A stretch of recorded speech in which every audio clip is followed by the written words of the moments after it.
Nice job, young ladies. I appreciate that. Open your Bibles to the book of Esther, please. Esther chapter number 1. We have been in a series in the life of Christ for a good little while on Wednesday nights. I'm going to go away from that just for the night. I want to look at something else. Esther chapter number 1. Find that real quickly. Going to read chapter 1 and part of chapter 2 very quickly together. Esther chapter number 1.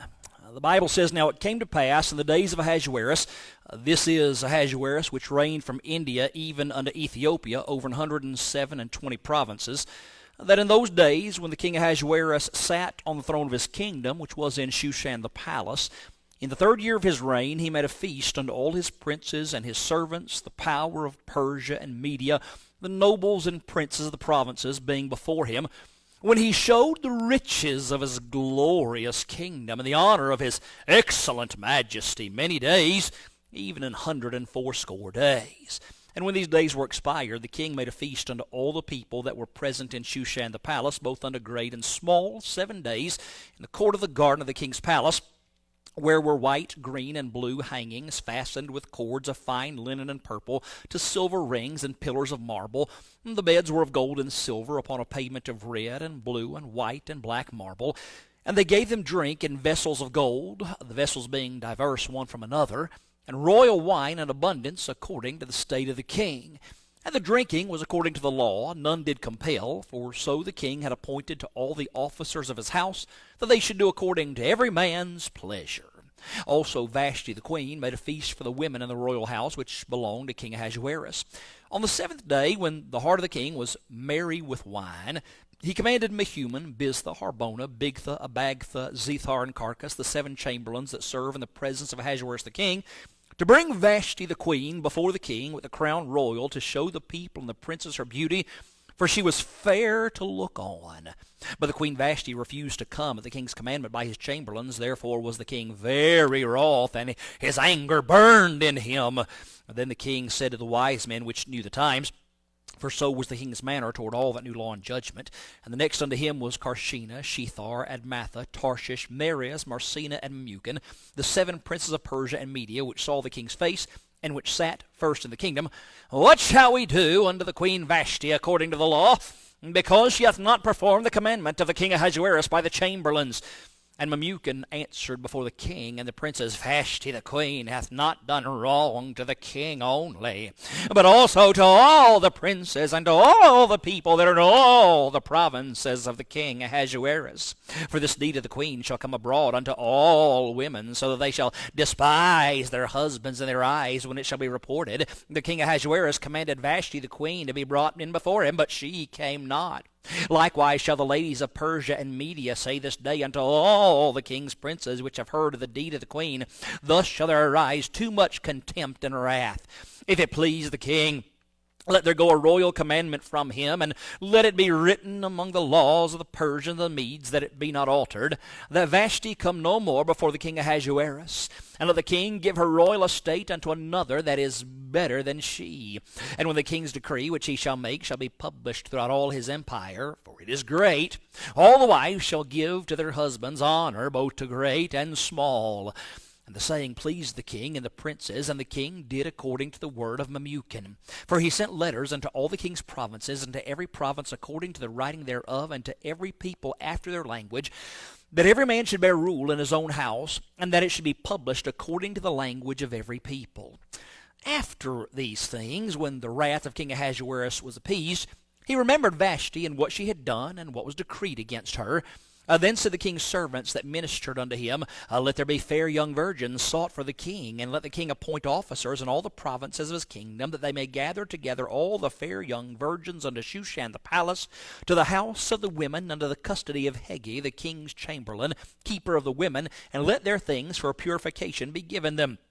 And let the maiden which pleaseth the king be queen instead of Vashti. And the thing pleased the king, and he did so. And now in Shushan the palace there was a certain Jew, whose name was Mordecai, the son of Jair, the son of Shimei, the son of Kish, a Benjamite, who had been carried away from Jerusalem with the captives which had been carried away with Jeconiah king of Judah, whom Nebuchadnezzar the king of Babylon had carried away. And he brought up Hadassah, that is, Esther, his uncle's daughter, for she had neither father nor mother, And the maid was fair and beautiful, whom Mordecai, when her father and mother were dead, took for his own daughter. So it came to pass, when the king's commandment and his decree was heard, and when many maidens were gathered together unto Shushan the palace to the custody of Hegai, that Esther was brought also unto the king's house to the custody of Hegai, keeper of the women. Lord, I pray you bless the reading of your word, the preaching to follow. Give me the understanding, Lord, to be able to present it in the way that you would be most pleased by. Lord, to be something that helps your people, not just tonight, but in many days to come. These things I pray in Jesus' precious name. Amen.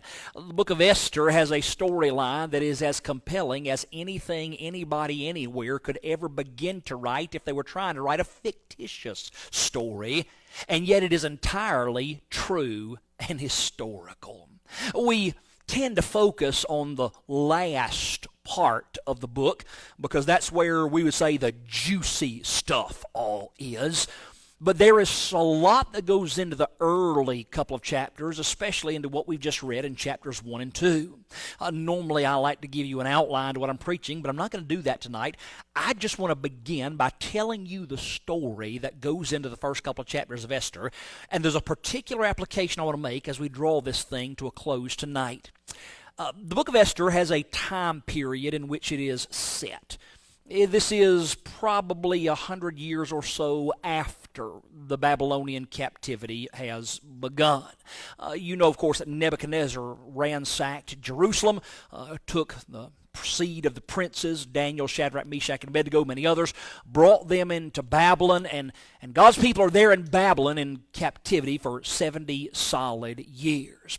Well, after the 70 years of captivity is over, Babylon falls to the Medes and the Persians. Nobody ever thought it could happen, and yet it did happen because God said it was going to happen, and it happened exactly when He said it was going to happen, exactly 70 years after the captivity started. Well, after that takes place, Medes and the Persians take over Babylon, and the Jews are allowed 3 different instances in which they can go back to their homeland. But remember, 70 years is a very long time. Of those who are here tonight, how many of you are under 70 years old? Would you raise your hand, please? That is about 90 to 95% of us who are here tonight. It doesn't matter, really, where your folks came from more than 70 years ago. You know why? Because that's not where you're from. If you're under 70 years old, you know where you're from? You're from where you were born. So you're not from where your parents were born. The point is, though they were allowed to go home, most of them were thinking, this is home. We've never been anywhere else. How many of you are of Irish derivation? Any of y'all of Irish derivation? I see several Irish folks out there.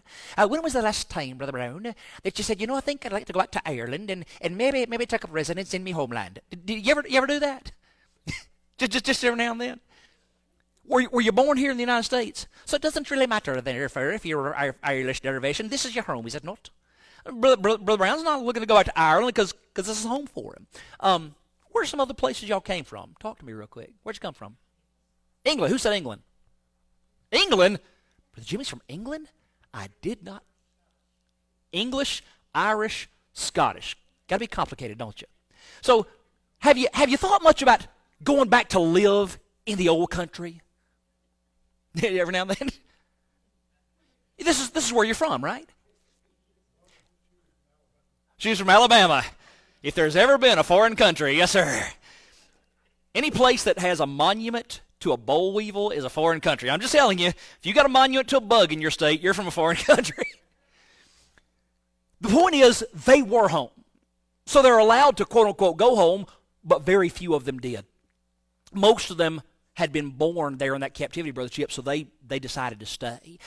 The book of Esther takes place among those people who had decided not to go home, those people that decided they were home. Now, the king in question in this particular book that we're reading, the Bible calls him Ahasuerus. History knows him by another name. Historians call him Xerxes, and he is really well known. Now, what you see in chapter 1 from this guy Ahasuerus, tell me, does he seem like a swell guy from what you see here? He really doesn't, does he? The guy's asked something completely inappropriate that he ought not to be asking, And then when his wife balks at it, which we'll cover in just a moment, he blows a gasket at it. This is nothing out of the ordinary for him. You know what you're reading in Esther chapter 1 and 2 concerning him, but can I fill in some other details about this wonderful guy known as Ahasuerus or Xerxes? Xerxes, if I were having to score, Brother Brandon, jerks of the ancient world, he would be number 2 on the list, second only to Antiochus Epiphanes, the forerunner and type of the Antichrist. This guy was so brutally self-centered, obsessed with himself, narcissistic and angry, that he became a legend for his outbursts. He is, in the passage that we are reading, putting together a pep rally of 187 days. And the pep rally is because he's about to go take his armies and fight Greece. So he is on the way to fight Greece. He has this pep rally. After the pep rally is done, he goes to fight them. On the way there, he stops his army by the household of a man by the name of Pythias.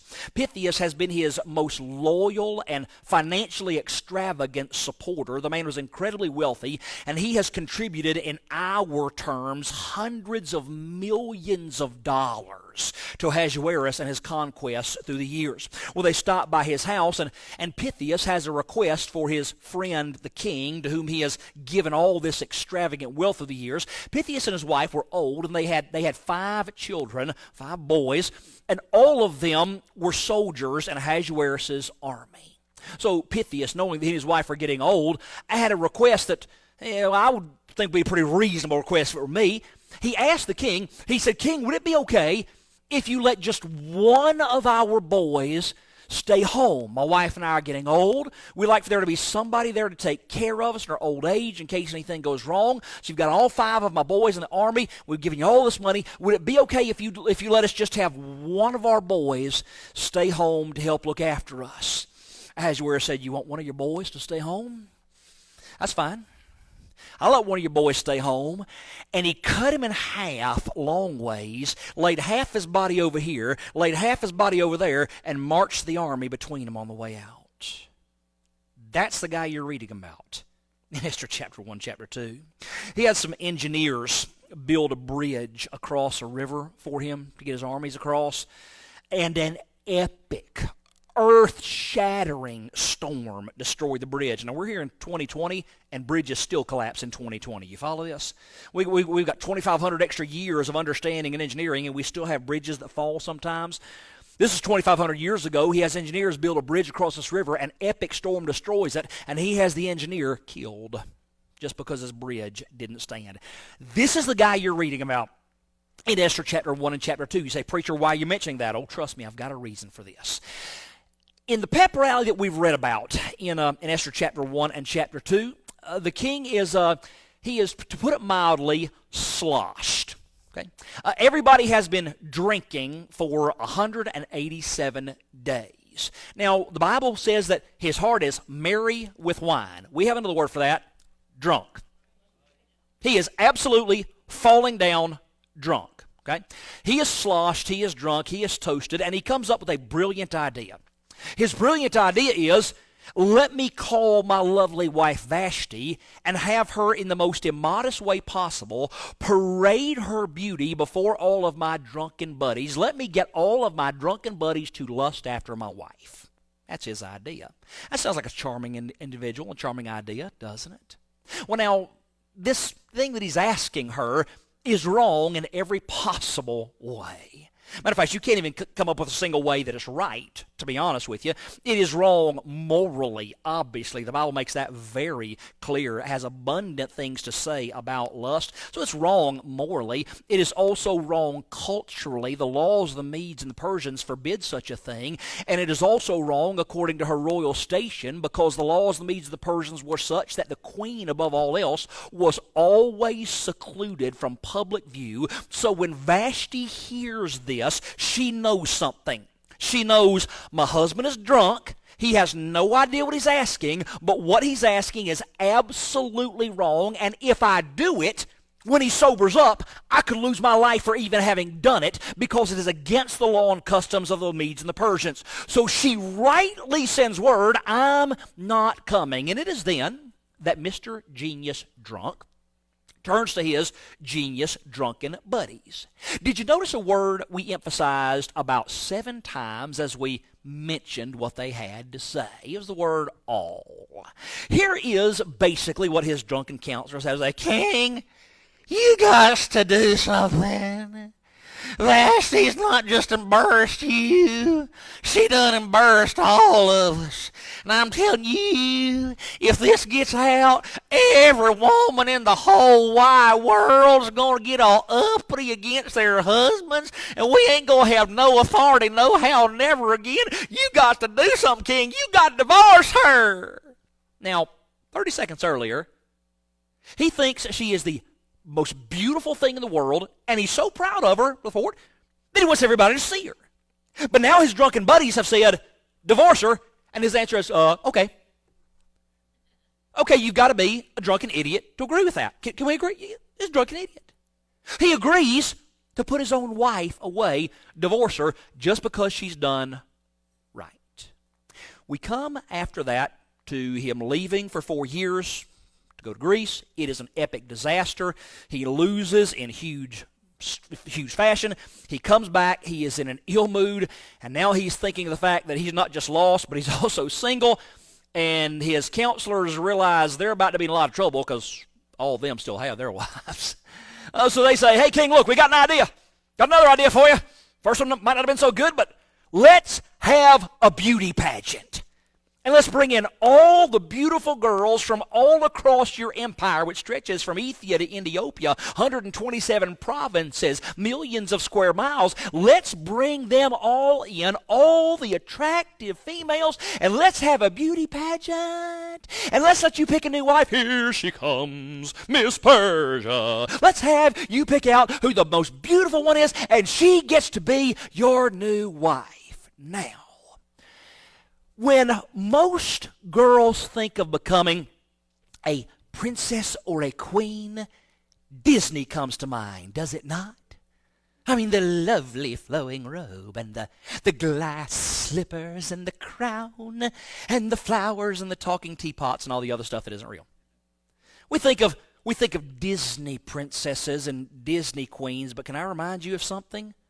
This guy that we're reading about is worse than any beast Disney ever came up with. There's no character in fiction as bad as what you're reading about this guy in reality. Say, preacher, why are you mentioning that? Here's the point. Go to chapter 2, verse 7, and then I'm going to let you read a little bit more with me, and I'm going to show you a word that occurs twice. Esther chapter 2, let's start back in verse 5. Now in Shushan the palace there was a certain Jew whose name was Mordecai, the son of Jair, the son of Shimei, the son of Kish, a Benjamite, who had been carried away from Jerusalem with the captivity which had been carried away with Jeconiah king of Judah, whom Nebuchadnezzar king of Babylon had carried away. And he brought up Hadassah, that is Esther, his uncle's daughter, for she had neither father nor mother, and the maid was fair and beautiful, whom Mordecai, when her father and mother were dead, took her for his own daughter. We've been introduced to Ahasuerus, Xerxes, and now we're introducing the story to a second guy by the name of Mordecai. He's a very old man.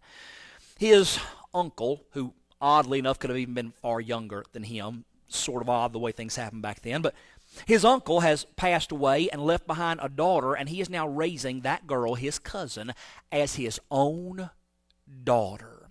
It says that he brought up Hadassah. What do you think it means when it says that he brought her up? Any idea what the definition of that is? Raised, support, and nourish is the main definition of that. He supported and nourished her. He raised her up, we would say. Get this. He takes this girl into his home. She becomes his daughter. She is the most precious thing in the world to him. He has brought her up. Follow that? Verse 8. So it came to pass, when the king's commandment and his decree was heard, and when many maidens were gathered together unto Shushan the palace to the custody of Hegai, that Esther was, what's the word? Brought also unto the king's house to the custody of Hegai, keeper of the women. In verse 7 we saw brought up. In verse 8 we see the word brought. Let's take a poll here. How many of you think that's the exact same Hebrew word as the one before it? How many of you think it's something radically different? It's very different. That first word in verse 7 means to tenderly raise, support, and nourish. And that second word from verse 8 means to seize, to snatch, and to grab. In other words, here's the point. Mordecai did not volunteer her for this position. I really want you to get this. Mordecai is a wise man. You think he knows what Ahasuerus is like? He's there in Shushan the palace. He's got a position in the palace. Everybody in the palace knows what the king is like. Everybody knows he's a narcissist. Everybody knows he's a jerk. Everybody knows he divorced his wife for absolutely nothing. Everybody knows he slices a guy in half, marches his army in between them. Everybody knows he kills an engineer who has a bridge fall. Everybody knows that this is a disaster in the making to even get near this guy. So I guarantee you this. He did not pop up and say, Esther, I've got a great idea. Let's put you in the beauty pageant. Guarantee you that's not the way it happened. You realize that all the ones who were in the beauty pageant that didn't get picked ended up basically as part of what we would call the harem, and were just sort of there to serve at his pleasure for the rest of his life without any privileges afforded to them. And this is what most likely is going to happen. They would think. Everybody's going to assume that that's going to happen. But even the one's going to be chosen as a wife, they already remember what's happened to Vashti. They know it's not going to be a very pleasant thing. It's just not a good situation. So Mordecai, I can guarantee you, did not volunteer her up for this position. He's brought her up, and somebody else brings her away from him. You follow this? This is, I guarantee you, Mordecai's darkest day. This is not something he ever wanted or ever looked forward to. Now, let's work our way real quickly through the rest of the story. You, of course, know that Esther does, in fact, become the new queen. Her name is changed from Hadassah, meaning myrtle, like the tree, to Esther, meaning star. And boy, was she a bright and shining star in God's hand. She becomes the new queen. Well, after she becomes a new queen, the scene changes, and we are introduced to somebody else in the book of Esther. His name is Haman. I cannot see Haman in this book without seeing Jafar. Every time. I just can't. I mean, I don't know who you see. Every time I see Haman, I see Jafar every single time, parrot and all, okay? Haman is the king's right-hand man, and he is every bit the villain you would make him out to be. He is, if possible, an even bigger narcissist than the king himself, and far more underhanded. The king is a flying mallet. There's no subtlety to the king. Haman is as subtle and twisted as a snake could ever be. Haman manages to somehow ingratiate himself to the king. He becomes a second in command. And the command goes out that everyone is to bow before Haman. And the word for bow there, a very specific word that means to bow and give homage to, as in worship. Well, there's somebody there that's not about to bow and worship. His name is Mordecai. And he knows better than to bow before anybody but God. Aren't you glad there are still some people that won't bow before anybody but God? This guy says, I'm not bowing. I'll give you respect, but I'm not bowing. Well, Mordecai doesn't bow, and Haman gets completely enraged over this old man who will not bow. He does some investigation and finds out not just who he is, but who his people are, the Jewish people. And the Bible says that he thinks it beneath him, as it were, to do harm just to Mordecai alone. He determines to wipe out Mordecai's entire race of people, the Jews. He is going to cause a Holocaust before there ever is a Hitler to think of such a thing. He's going to kill all the Jews in the entire world. Well, he goes before the king and wheedles the king into signing a decree allowing him to set up a day where all of a certain people can be killed. And the king, again, mallet, not subtle, not smart, the king just blithely agrees to it. Just go ahead. Whoever you need to kill, just go ahead and kill whoever you need to kill. He doesn't even tell them it's the Jewish people. Doesn't even tell them that they're some of his most loyal subjects. Well, the Bible says that when they hear this, that Shushan the palace is perplexed. But Haman and Mordecai sat down to drink. Now, didn't drinking already get him into enough trouble? But here they are drinking again after having just casually signed a death decree for who knows how many millions of people. When this happens, Mordecai goes into action. He puts on sackcloth and ashes and begins to mourn there outside the king's gate. Esther hears about it. She sends word out to him, sending him new clothes. And he says, I don't need the clothes. I've got clothes. You need to pay attention to why I'm mourning, because this is really important. He sends her a copy of the decree. She realizes that all the Jewish people are going to be destroyed. He sends word to her. He says, you, in so many words, need to intercede for us before the king. And she says, I can't do that. The law of the Medes and the Persians is that if anybody comes to see the king without having been specifically called, and he doesn't extend the golden scepter to them, they are instantly killed. You see, the king sat in an inner chamber of two parts. You first of all had to walk into the outer part, like what we would call our foyer, our vestibule. There were guards out there. The king was on the inner part. If you walked into the outer part out there, and the king looked up at you and did not extend the scepter towards you, the guards instantly took your life. So she's saying, I can't go because I've not even been called to him for 30 days. I've not seen his face, not heard his voice. We've not had any contact. I'm out of favor with him for whatever reason. I can't go see him for this time. I just can't.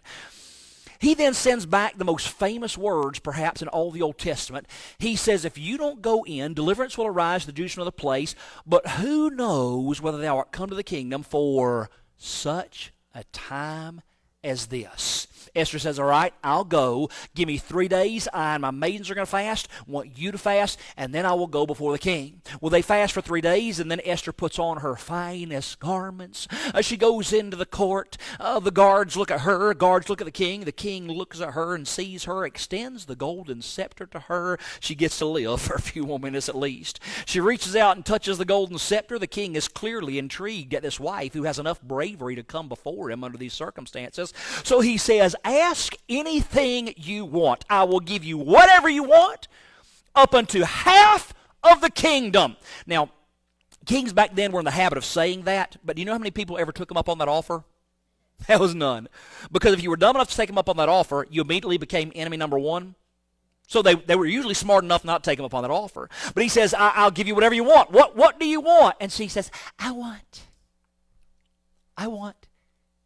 you and Haman to come to a banquet tomorrow. He's like, oh, great, wonderful, go get him right now. King is intrigued, man. He cannot believe this wife is being so alluring and so mysterious. He gets Haman. They come there to the banquet that she has prepared, and he says again, I'll give you half the kingdom. What do you want? And she says, I want you to come back tomorrow for another banquet. Oh, now he is blown away.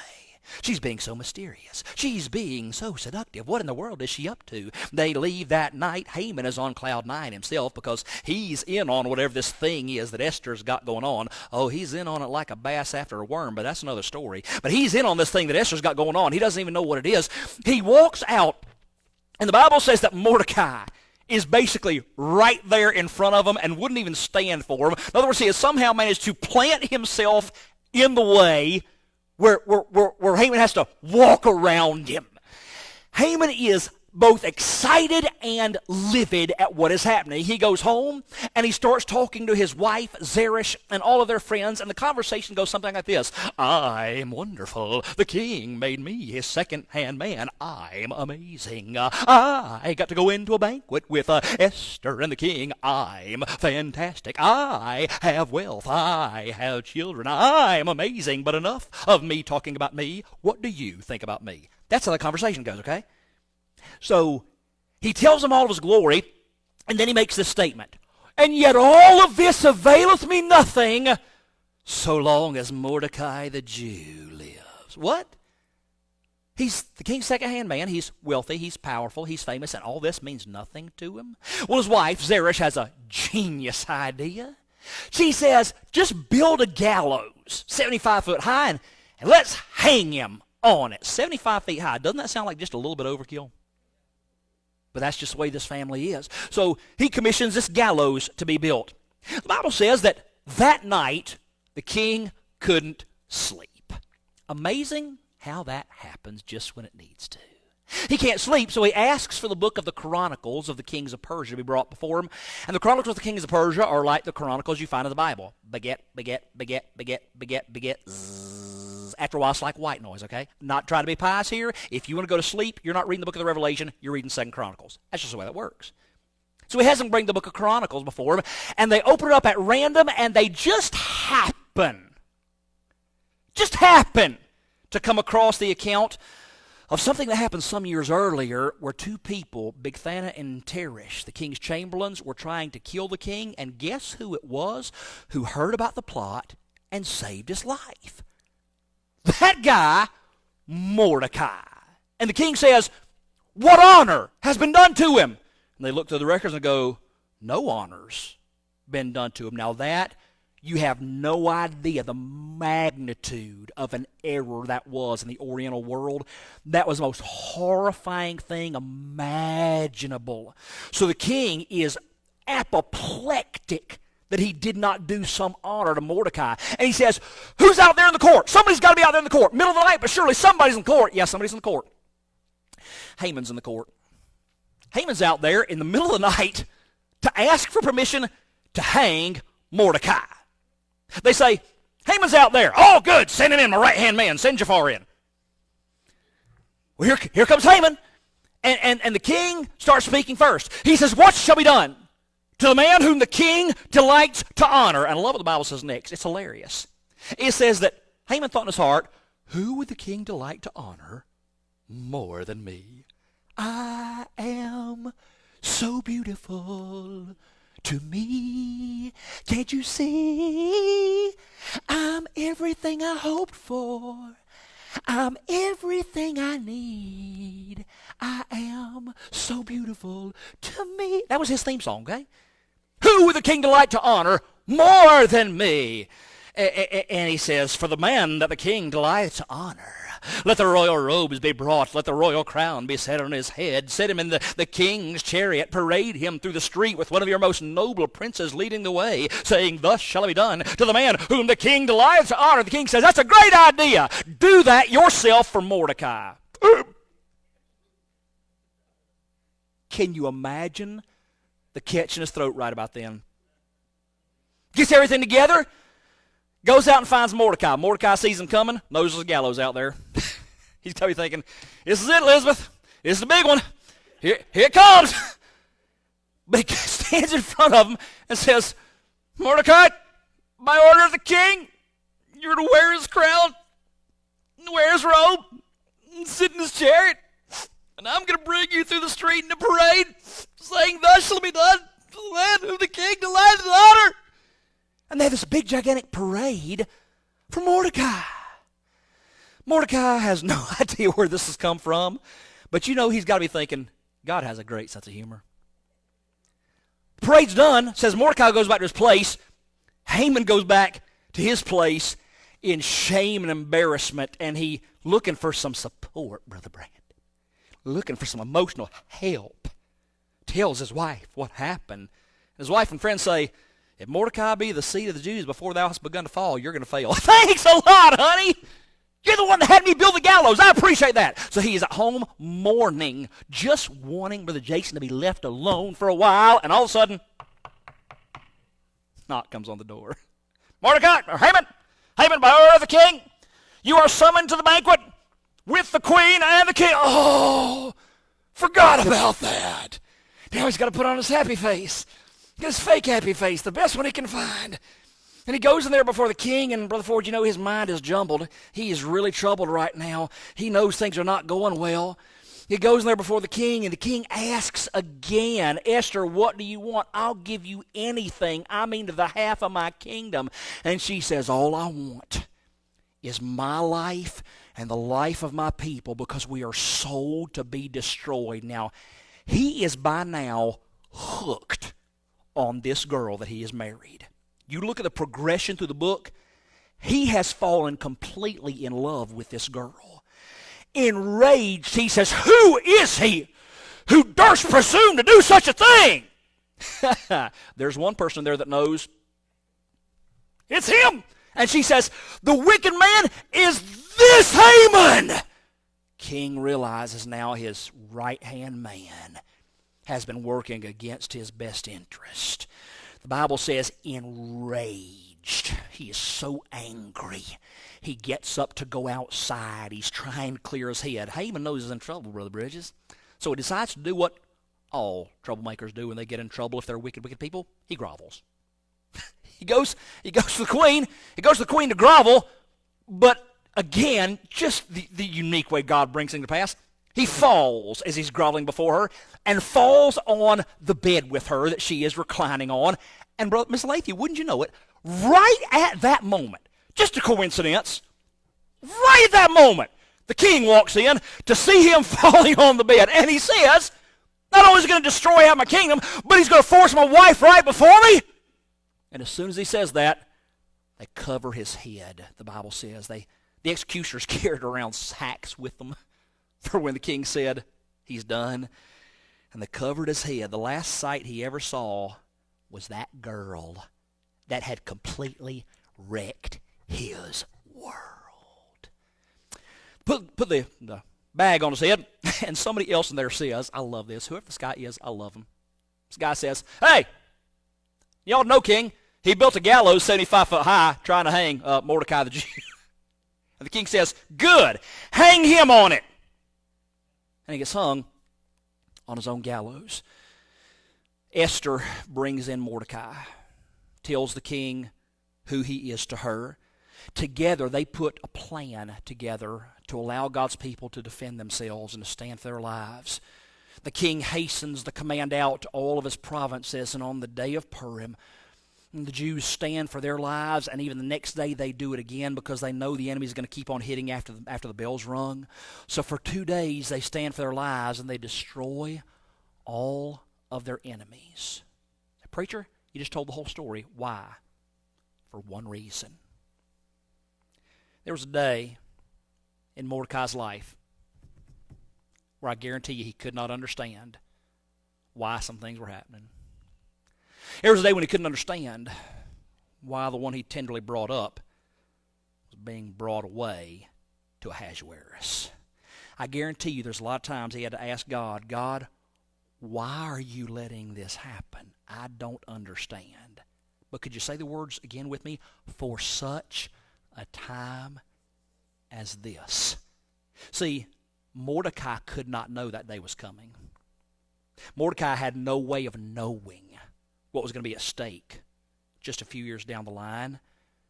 So even though he could not grasp why God was doing what he was doing at the time, God knew why he was doing what he's doing at the time. I guarantee you, you're going to face times in your life, lots of them, Brother Buck, lots of them, where you look at the circumstances and go, God, I don't get it. I don't understand. And if you could hear from heaven, you'd hear these two words every time. I do. I do. When you don't understand, God does. And everything he does is for such a time as this and this and this and that and the other. Everything he does is always with an eye to the future. It's always for such a time as this.